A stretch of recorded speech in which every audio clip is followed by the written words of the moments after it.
ประมาทอากาศร้อนฟ้าเปลี่ยนสีลมกระโชกแรงนั่นคือสัญญาณของพายุฤดูร้อน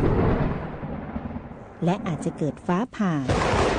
มีลูกเห็บตกในบางพื้นที่ได้อีกเตรียมตัวให้พร้อมปลอดภัยไว้ก่อนเช็คหลังคาบ้านให้ดีปิดหน้าต่างให้สนิทงดใช้โทรศัพท์มือถือในที่โล่งแจ้งขณะเกิดฝนฟ้าคะนองเกษตรกรต้องป้องกันความเสียหายที่จะเกิดกับผลผลิตทางการเกษตรติดตามข่าวสารจากกรมอุตุนิยมวิทยาอย่างใกล้ชิดพายุมาเร็วไปเร็วแต่อันตรายกว่าที่คิดด้วยความห่วงใยจากองค์การบริหารส่วนจังหวัดแพร่ขับขี่ปลอดภัยเมืองไทยไร้อุบัติเหตุด้วยความปรารถนาดีจากสวท.แพร่ FM 91 เมกะเฮิรตซ์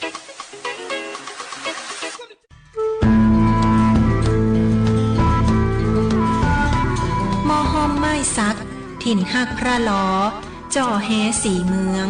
หรือเรื่องแพะเมืองผีขนแป่นี่ใจงามเจ้าจังหวัดแป่ขอต้อนรับนักท่องเที่ยวทุกท่าน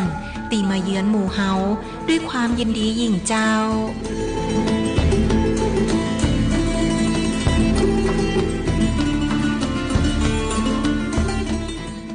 ท่านผู้ฟังกำลังให้เกียรติติดตามรับฟังสถานีวิทยุกระจายเสียงแห่งประเทศไทยจังหวัดแพร่สำนักประชาสัมพันธ์เขต 3 กรมประชาสัมพันธ์ทำการส่งกระจายเสียงด้วยระบบ FM Stereo Multiplex ความถี่ 91 เมกะเฮิรตซ์ จากที่ทำการอาคารสถานีบ้านสองแควหมู่ที่ 7 ตำบลป่าแมดอำเภอเมืองจังหวัดแพร่จากนี้ไปขอเชิญท่านรับฟังรายการอบจ.แพร่พบประชาชน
จากทุ่งโฮงโพใสสวยดี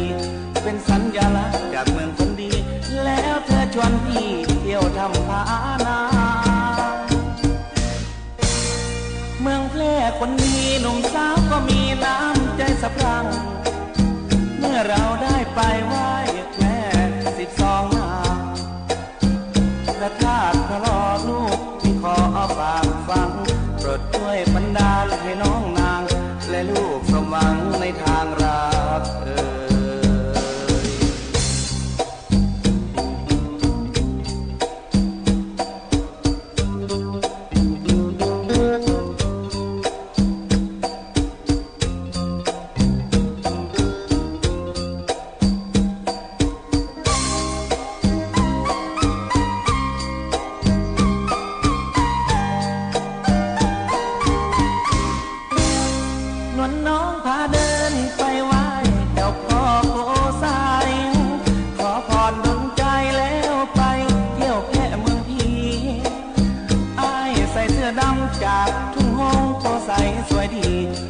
สัญลักษณ์จากเมืองคนดี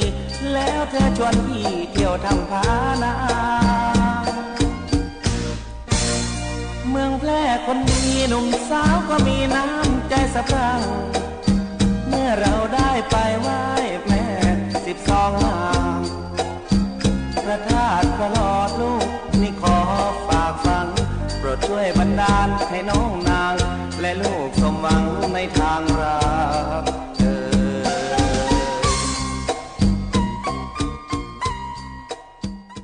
ดีเจ้าคุณผู้ฟังติเคารพรักทุกท่านเจ้าตอนรับคุณผู้ฟังเข้าสู่รายการอบจ.แปรพบประชาชนเจ้าป้ากันเจ้านี่วันเสาร์ที่9 พฤษภาคม 2569นะเจ้าน้องกุ้งนพรเชี่ยวชาญดำเนินรายการอยู่กับคุณผู้ฟังทางสถานีวิทยุกระจายเสียงแห่งประเทศไทยจังหวัดแปร FM 91 เมกะเฮิรตซ์นะเจ้าออกอากาศทางวิทยุนะคะบ้านสองแขวเนาะก็มาดำเนินรายการรวมกันแห่งครั้งหนึ่งแป๊บๆนะเจ้าวันที่9ละกำเดียวหนึ่งเนาะ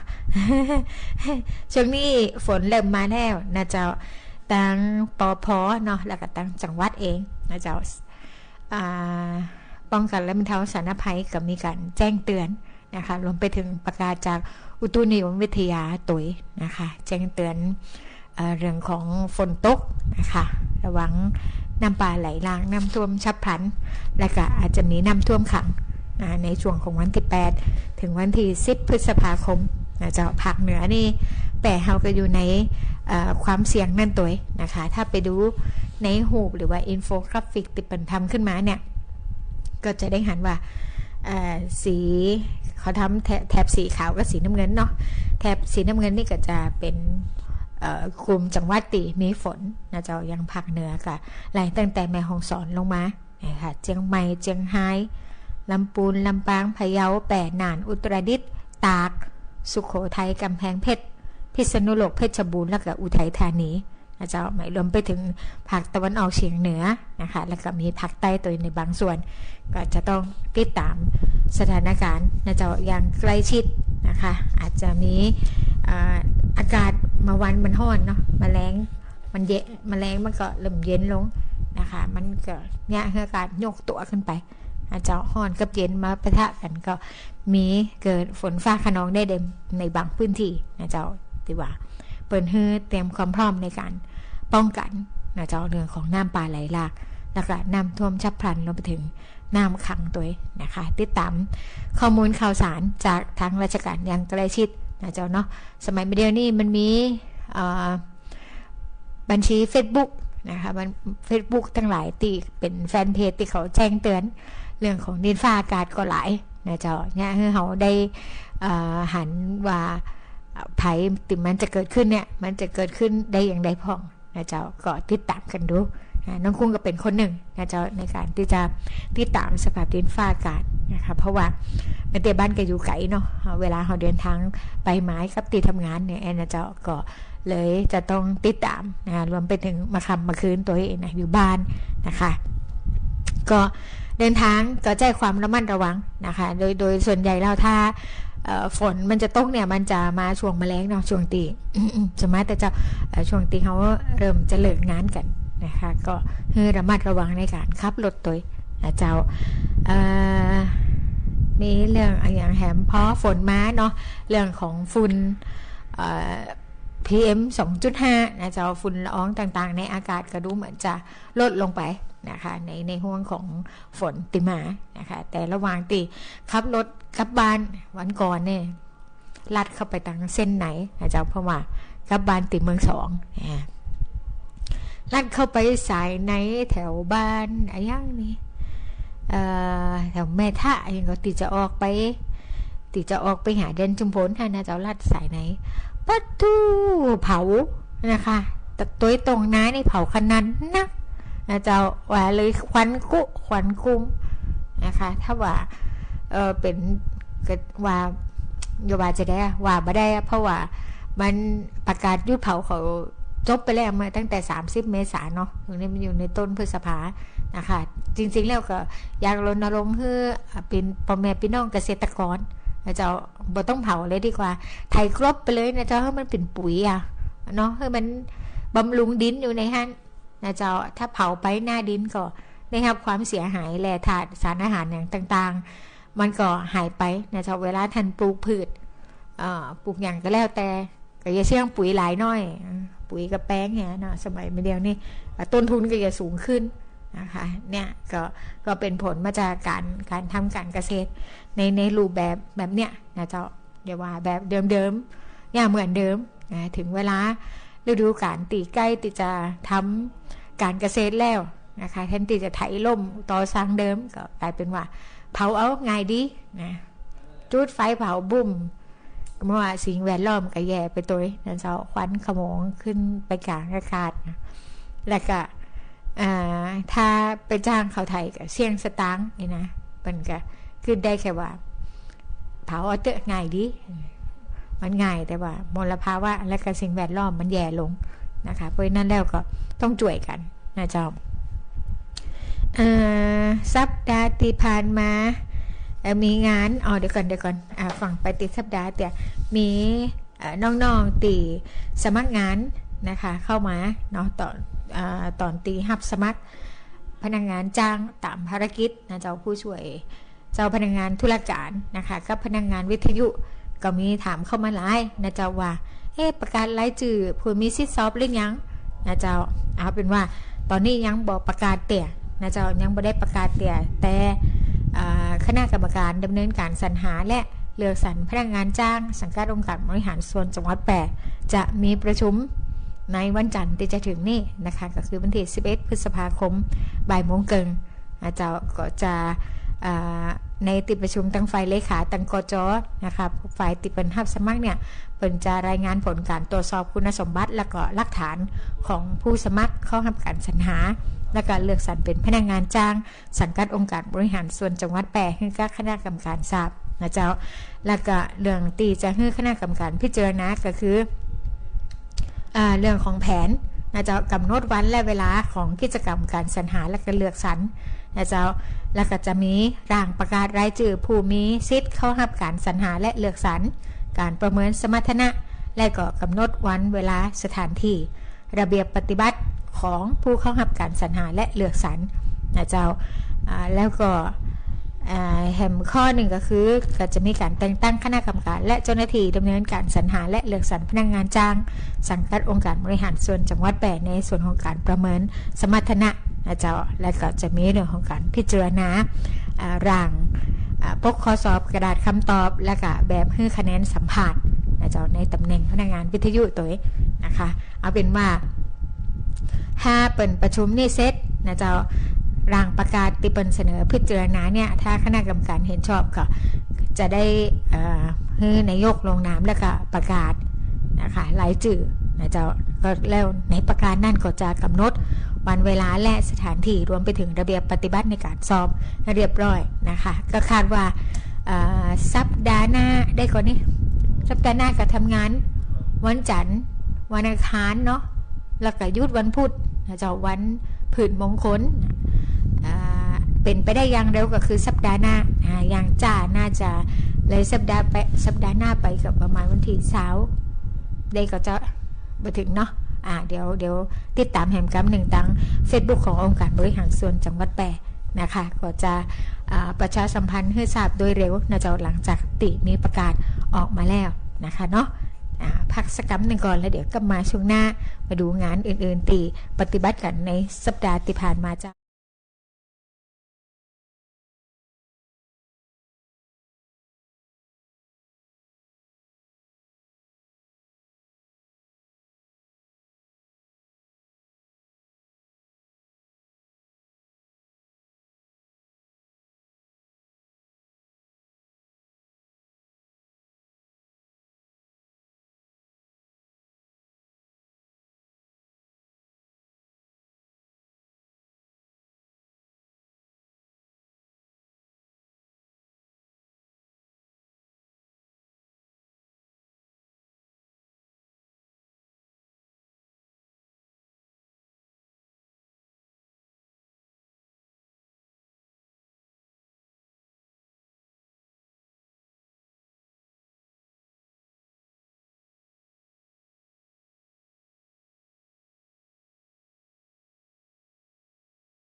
คุณกำลังฟัง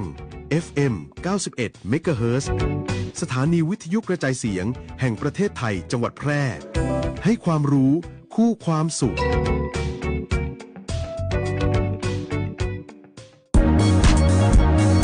ครอบคลุมกว้างไกลสื่อสารฉับไวฟังสวทแพร่ FM 91 MHz กรมประชาสัมพันธ์สื่อรัฐพัฒนาคุณภาพชีวิตคนจังหวัดแพร่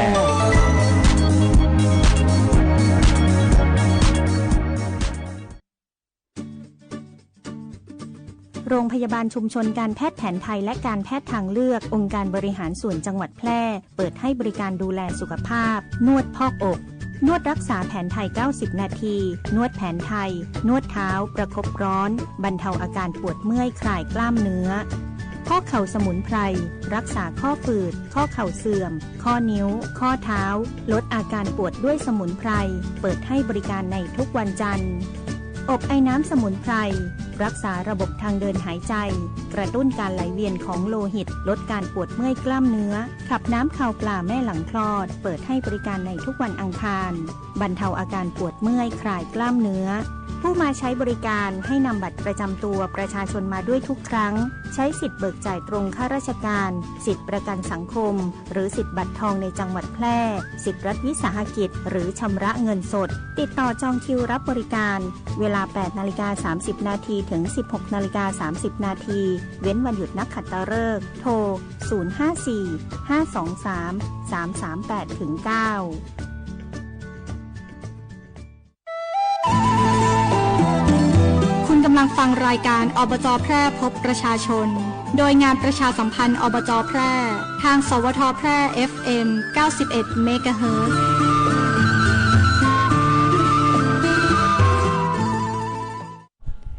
ช่วงที่2ของรายการอบจ.แพร่พบประชาชนนะคะวันที่5พฤษภาคมที่ผ่านมา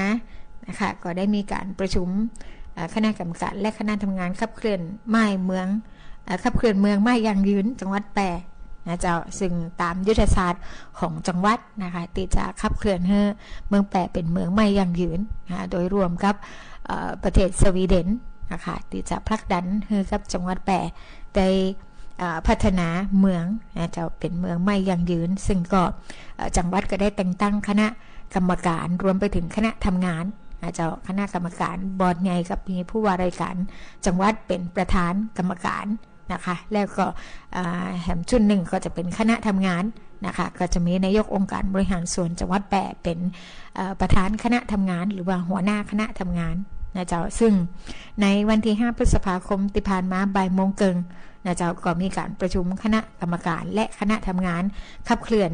เมืองไม้ยั่งยืนจังหวัดแพร่ครั้งที่1เจ้าที่ห้องประชุมศูนย์บริหารจัดการน้ำจังหวัดแพร่ก็มีคณะกรรมการและคณะทำงานขับเคลื่อนไม้ยั่งยืนจังหวัดแพร่เข้าร่วมประชุมโดยพร้อมเพรียงกันนะคะซึ่งคณะกรรมการ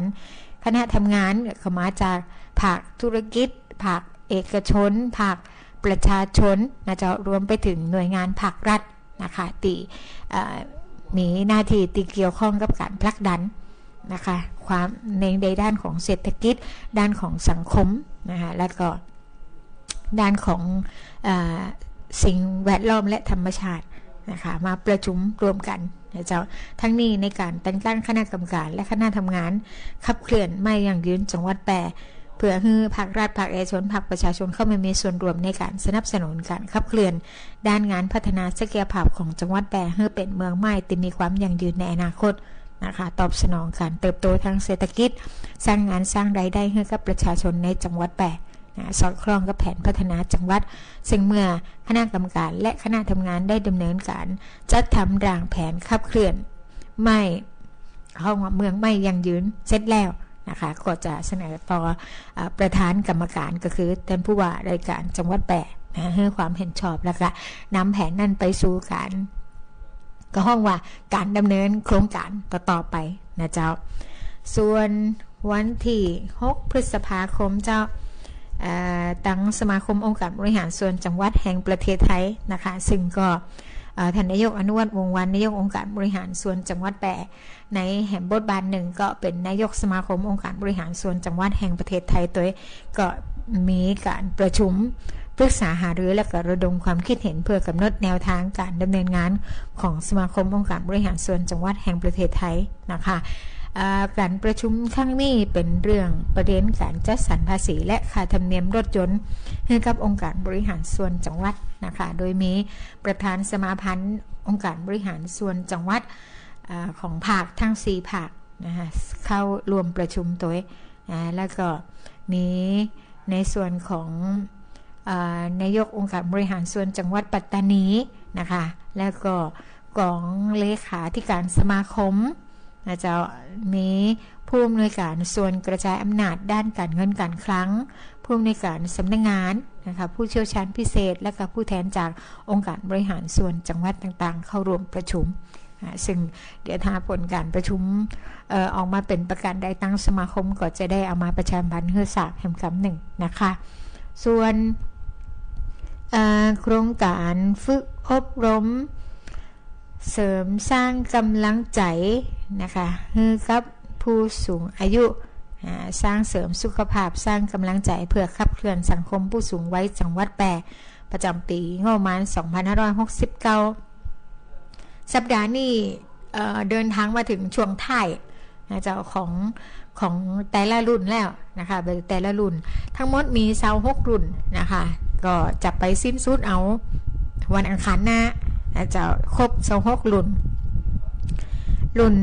สัปดาห์ที่ผ่านมาวันที่5นะคะเป็นตำบลแดนชุมพลวันที่6พฤษภาคมเป็นตำบลป่าแมด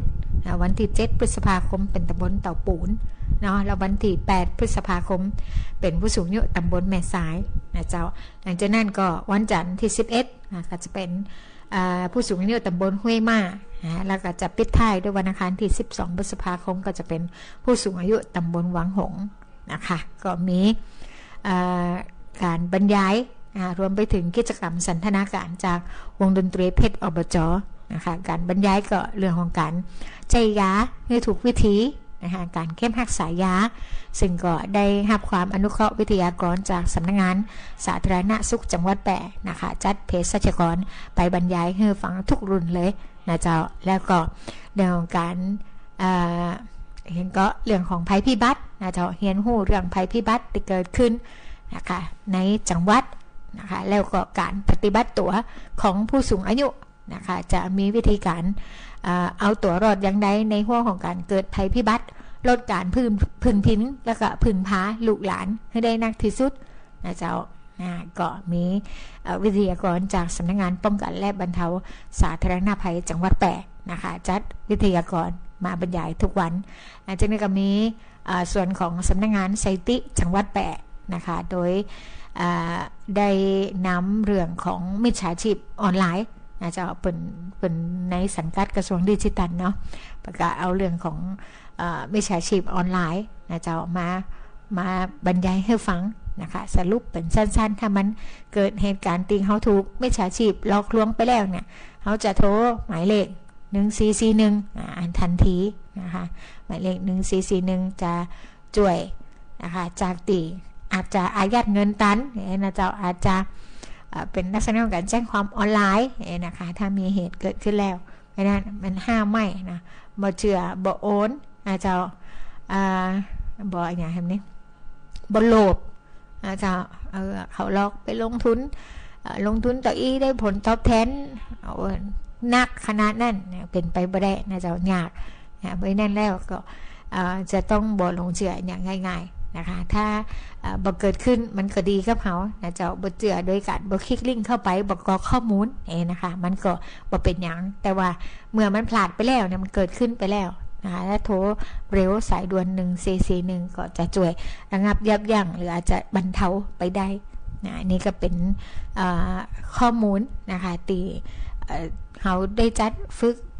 ประสบการณ์นะคะฝึกอบรมให้กับผู้สูงอายุนะคะสอดแทรกไปกับกิจกรรมสันทนาการนะเจ้าและก็มีในส่วนของศาลจังหวัดแปรนะคะในส่วนของการไกล่เกลี่ยข้อพิพาทนะเจ้าก่อนคดีจะขึ้นไปสู่ชั้นศาลเนี่ยเป็นให้ไกล่เกลี่ยกันก่อนก็จะมีคณะกรรมการไกล่เกลี่ยนะคะมาเล่าให้ฟังนะเจ้าว่ากระบวนการไกล่เกลี่ยนั่นเป็นอย่างไรและก็เขาจะปรึกษา ศูนย์ไกลเกลี่ยได้ที่ไหนนะเจ้าก็มีวิทยากรจากศาลจังหวัดแปรมานะคะได้รับความอนุเคราะห์เป็นอย่างดียิ่งเลยนะเจ้าไม่อย่างแฮมแล้วก็ป้าไปศึกษาดูงานโรงเรียนผู้สูงอายุที่บ้านทินนะคะไปดูวิถีชีวิตไปไหว้พระนะเจ้าเป็นกิจกรรมใน1วันนะที่จัดขึ้นทั้งหมดนะเจ้า100บอกใจ100คนค่ะรุ่นละ100คนนะเจ้าทั้งหมดจัดขึ้น26รุ่นก็ประมาณ 2,600 คนนะเจ้าตอน1ปีงบประมาณซึ่งจังหวัดแปรเฮาเป็นจังหวัดที่มีผู้สูงอายุสูงเป็นอันดับที่2ของประเทศไทยนะคะในประชากร100คนนี่จะเป็นผู้สูงอายุไปแล้วประมาณ30คนนะคะเพราะนั้นอย่างตัวนึงก็ไม่อยากคิดเลยนะเจ้าว่าเฮาก็ก้าวเข้าไปสู่ไว้ที่จะเป็นผู้สูงอายุในทุกๆปีนะคะเพราะนั้นเราก็จะต้องเตรียมตัวเตรียมใจพอสมควรเหมือนกันนะคะหลังจากที่ตกบันไดขาบดีไม่ขาบดีขาดามเล็กมานี่เอเดนาการเดินเหินมันก็จะว่ามันกระตึงบ่เหมือนเดิมเนาะในสิ่งที่เขามีมาตั้งแต่กำเนิดแล้วก็พอมันแตงหักไปแล้วมันได้รับความเสียหายไปแล้วเนี่ยการกลับมาเหมือนเดิมเนี่ยมันก็ค่อนข้างติดจะใจเวลาพอสมควรนะคะถามว่าเดินได้หรือยังตอนนี้ซัวไม่เต้าได้แล้วนะเจ้าบ่มีไม่เต้าแล้วก็เดินได้นะคะแต่เดินจ้าถ้าเดินเร็วก็จะเหมือนสูงต่ำนะเจ้าแล้วมันก็จะยากให้เขาเกร็งนะคะเกร็งติขาการขึ้นบันไดสูงนะคะก็เป็นปัญหากับคอเข่าตีมันหักนะเจ้าหมอก็บอกว่ามันจะมีภาวะตี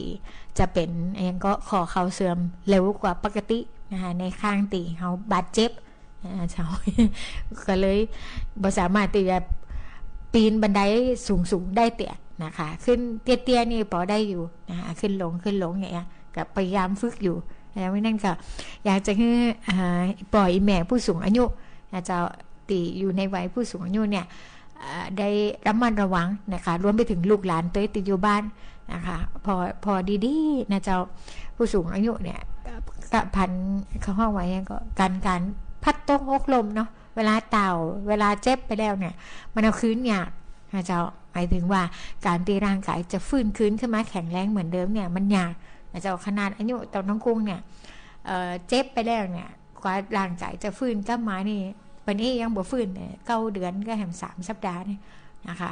มันก็ดีที่มันเดินเหินได้แต่ว่ามันบ่เหมือนเดิมนะเจ้าเอาไปละเอาไว้ก่อนนะคะ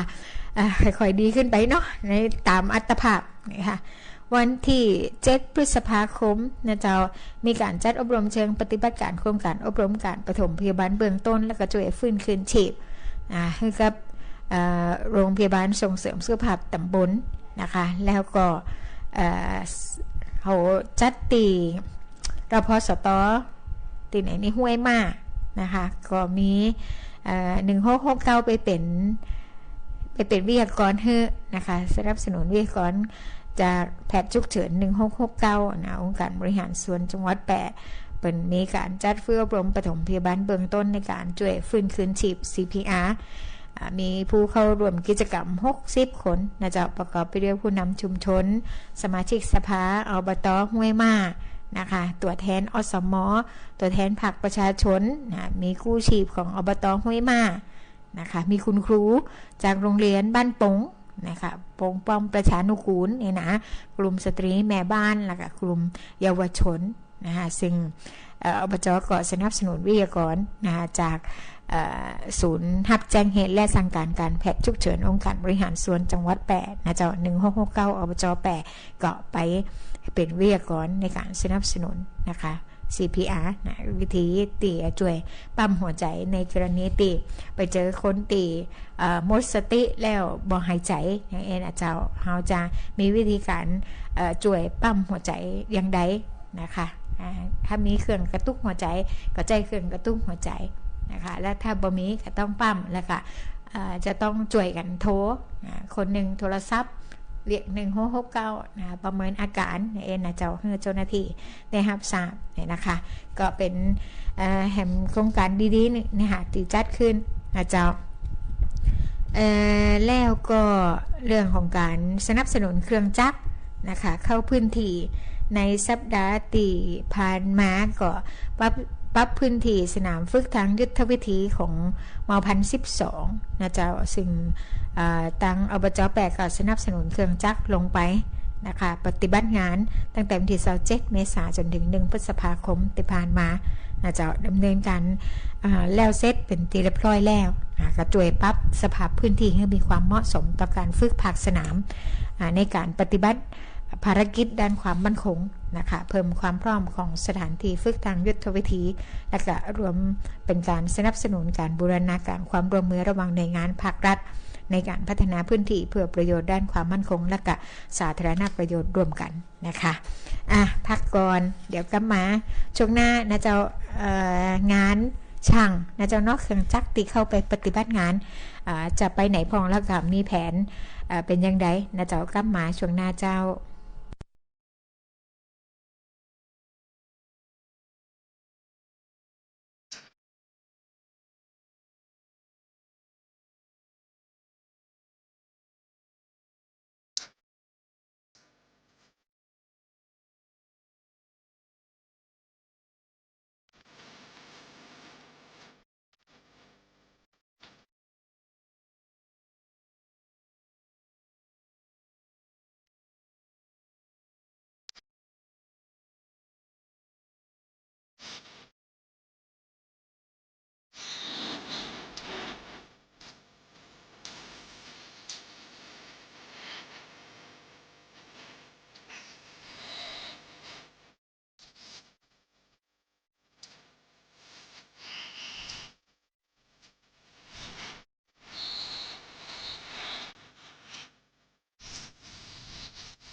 คุณกำลังฟังสถานีวิทยุกระจายเสียงแห่งประเทศไทยจังหวัดแพร่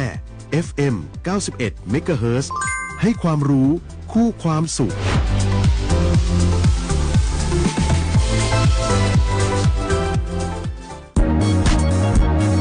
ครอบคลุมกว้างไกลสื่อสารฉับไว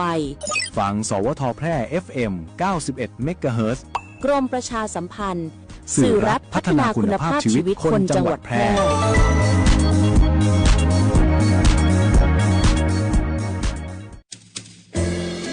ข้อควรรู้ก่อนโทรสายด่วน1669เมื่อไหร่ต้องโทรแจ้ง1669 1. เมื่อเกิดการเจ็บป่วยฉุกเฉินเช่นมีอาการกำเริบหรือภาวะแทรกซ้อนจากโรคประจำตัวมีอาการผิดปกติของร่างกายกระทันหันเช่นปวดท้องแพ้ยาแมลงสัตว์กัดต่อยหายใจลำบากหัวใจหยุดเต้นเจ็บแน่นหน้าอกสำลักอาหารปวดศีรษะจิตประสาทกินยาเกินขนาดอาการผิดปกติจากการตั้งครรภ์หรือภาวะคลอดชักเกร็งป่วยอ่อนเพลียอัมพาตและหมดสติเป็นต้น 2. เมื่อเกิดการได้รับบาดเจ็บจากอุบัติเหตุต่างๆเช่นถูกทำร้ายร่างกายไฟไหม้น้ำร้อนลวกไฟฟ้าช็อตถูกสารเคมีจมน้ำพลัดตกหกล้มอุบัติเหตุต่างๆที่มีการบาดเจ็บ 3. เมื่อเกิดการบาดเจ็บจากอุบัติเหตุด้านการจราจรบนท้องถนนทุกประเภทที่พบผู้บาดเจ็บหากไม่มีผู้ได้รับบาดเจ็บให้โทรแจ้งเจ้าหน้าที่ตำรวจเพื่อไกล่เกลี่ยหรือเคลียร์พื้นที่เส้นทางจราจร 4. เมื่อต้องการข้อแนะนำปรึกษาเกี่ยวกับการเจ็บป่วยที่ต้องนำส่งผู้ป่วยไปรักษาอาการที่โรงพยาบาลหรือต้องการคำแนะนำในการปฐมพยาบาลเบื้องต้นเพื่อให้อาการเจ็บป่วยทุเลาลงลำดับขั้นตอนการโทรแจ้ง1669 1. ตั้งสติให้มั่น 2. ให้ข้อมูลการเจ็บป่วยหรือบาดเจ็บ 3. แจ้งสถานที่เกิดเหตุให้ชัดเจน 4. บอกเพศอายุจำนวนผู้ป่วยหรือผู้บาดเจ็บกรณีมีผู้บาดเจ็บหลายรายบอกระดับความรู้สึกตัวของผู้ป่วยหรือผู้บาดเจ็บแต่ละคนให้เจ้าหน้าที่ทราบ 5. บอกถึงความเสี่ยงหรืออันตรายที่อาจเกิดซ้ำในสถานที่เกิดเหตุ 6. แจ้งชื่อและหมายเลขโทรศัพท์ติดต่อกลับ 7. ให้การช่วยเหลือเบื้องต้นตามคำแนะนำของเจ้าหน้าที่จนกว่ารถกู้ชีพจะมารับสายด่วน1669สำคัญอย่างไร 1. บริการมีมาตรฐานมีรถฉุกเฉินเครื่องมืออุปกรณ์ทางการแพทย์และมีเจ้าหน้าที่ที่ผ่านการอบรมช่วยชีวิต 2. บริการรวดเร็วมีรถฉุกเฉินในพื้นที่ระบบประสานงานครอบคลุมทั้งด้านจราจรหน่วยกู้ชีพและโรงพยาบาล 3. พร้อมบริการมีบริการช่วยเหลือตลอด24ชั่วโมง 4. ลดการบาดเจ็บเจ้าหน้าที่ได้รับการฝึกอบรมในการช่วยชีวิต 5. ไม่เสียค่าใช้จ่ายมีบริการรับผู้ป่วยฉุกเฉินฟรีตลอด24ชั่วโมงสิ่งสำคัญเพื่อความสะดวกรวดเร็วในการให้บริการโปรดโทรแจ้งเฉพาะกรณีมีผู้เจ็บป่วยหรือบาดเจ็บฉุกเฉินเท่านั้นด้วยความปรารถนาดีจากศูนย์รับแจ้งเหตุและสั่งการการแพทย์ฉุกเฉินองค์การบริหารส่วนจังหวัดแพร่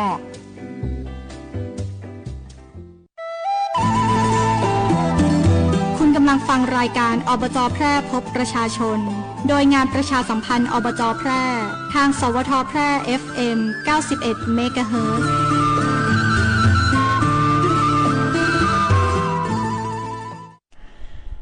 เรื่องของเครื่องจักรที่เข้าปฏิบัติงานนะเจ้าช่วงนี้มีปรับปรุงภูมิทัศน์เนาะกำแพงเมืองนะคะหรือว่าตีขุดหลอกตีน้ำขือนะเจ้าตังอบจ.แปะก็สนับสนุนเครื่องจักรให้กับเทศบาลเมืองแปะนะคะจะปฏิบัติงานยาวไปจนถึงวันที่13พฤษภาคมนะเจ้าส่วนการโครงการฝังกลบขยะมูลฝอยและปรับเคลียร์ตีดิน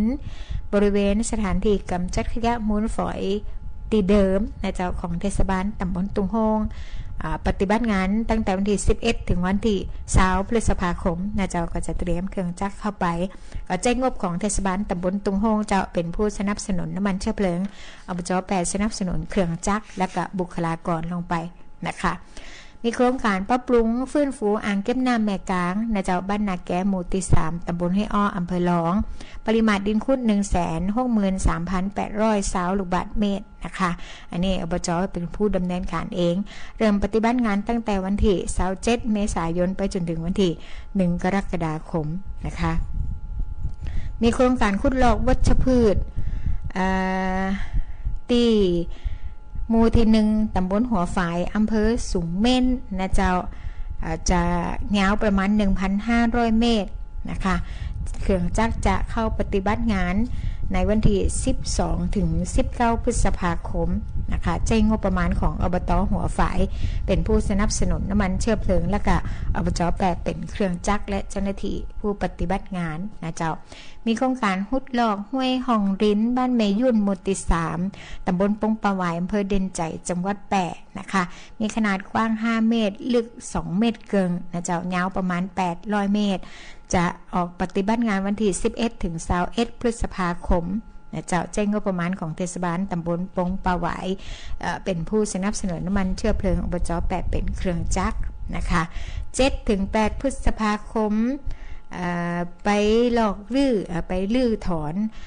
ฝ่ายล้ำเหมืองหอหมู่ที่2ตำบลพาดหลวงอำเภอสูงเม่นนะเจ้าใช้งบของอบต.พาดหลวงเนาะเป็นผู้สนับสนุนน้ำมันเชื้อเพลิงนะเจ้า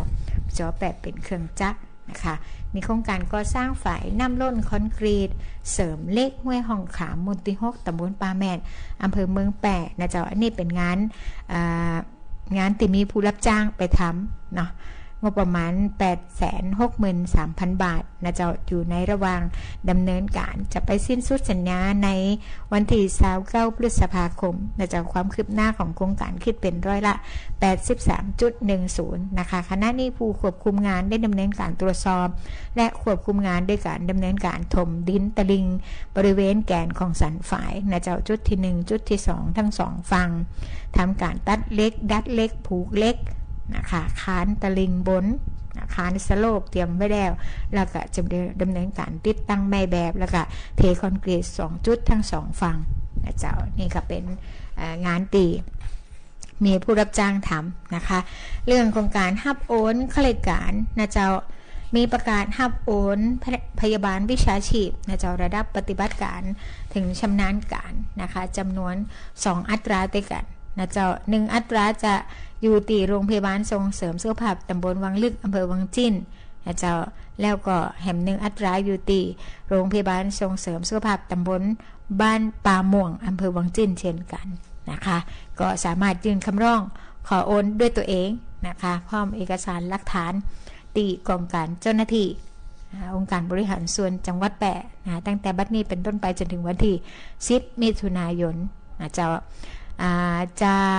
ยื่นด้วยตัวเองหรือว่าจะส่งทางไปรษณีย์ก็ได้นะคะจาหน้า2ถึงไฟล์สรรหาและบรรจุแต่งตั้งกองการเจ้าหน้าที่องค์การบริหารส่วนจังหวัดแปะนะคะจะถือเอาวันประทับตราไปรษณีย์เป็นสำคัญโทรสอบถามรายละเอียดได้ตีหมายเลขโทรศัพท์0545324485ต่อไปตี